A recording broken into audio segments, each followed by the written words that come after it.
नाशिकच्या TCS प्रकरणातील आरोपी रझा मेमन आणि शफी शेखच्या मोबाईलमधील डेटा रिकव्हर झाल्याची माहिती मिळते। यामधून महिलांवर अत्याचार आणि धर्मांतराच्या प्रकरणात आरोपींच्या मोबाईलमध्ये पीडितांसोबत झालेले संवाद हे आता उघडकीस आले। धर्मांतर प्रकरणात आरोपी कट्टरपंथी संघटनांच्या संपर्कात होते का याबद्दल काही पुरावे मिळाल्याची माहिती समोर आली आहे। या प्रकरणी आरोपींच्या मोबाईलमधील डेटा आणि तांत्रिक पुरावे गोळा करून आज कोर्टात पुन्हा आरोपींची वाढीव पोलीस कोठडीची मागणी केली जाणार असल्याची शक्यता वर्तवण्यात येते आहे। तर या TCS प्रकरणात अॅट्रॉसिटीनुसार आता गुन्हा दाखल झालाय। निदा खान, दानिश शेख आणि तौसिफ अत्तार यांच्यावर अॅट्रॉसिटीनुसारही गुन्हा दाखल झालाय। तक्रारदार महिला SC प्रवर्गातील असल्याची माहिती मिळते। जातीवाचक शेरेबाजी केल्याची पीडितेच्या तक्रारीनंतर आता अॅट्रॉसिटीचा गुन्हा दाखल झालाय।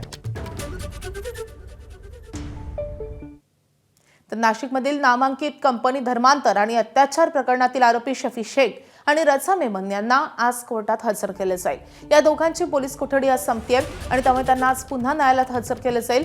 कंपनीतील महिला कर्मचाऱ्यांशी लगट करणं, महिलांच्या शरीराविषयी, देवदेवतांविषयी आक्षेपार्ह विधान करणं आणि अश्लील बोलून धार्मिक भावना दुखावल्याप्रकरणी या दोघांना अटक करण्यात आली आहे। या दोन्ही आरोपींचा ATSने तपास सुरू केलाय।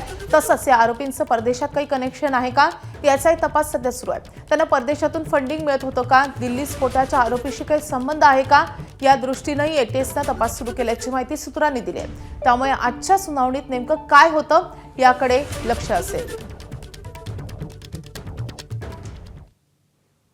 तर या प्रकरणातील महत्त्वाचे आरोपी निदा खान अजूनही फरारच आहे। फरार निदा खानच्या शोधासाठी SITची 3 पथकं मागावर असून मुंब्रासह इतर ठिकाणी तिचा शोध घेण्यात येतोय। या प्रकरणी निदा खानच्या पतीची चौकशी करण्यात आली आहे। दरम्यान निदा खान तिच्या नातेवाईकांकडे गेल्याची माहिती निदा खानच्या पतीने दिली आहे। पोलिसांनी चौकशी केली असता निदा खानच्या नातेवाईकांचं घर आणि फोनही बंद असल्यानं तिचा शोध लागलेला नाहीये। निदा खान वकिलांच्या माध्यमातून अटकपूर्व जामीन मिळवण्यासाठी प्रयत्न करत असताना पोलीस सध्या तिच्या मागावर आहेत। ABP माझा, उघडा डोळे बघा नीट।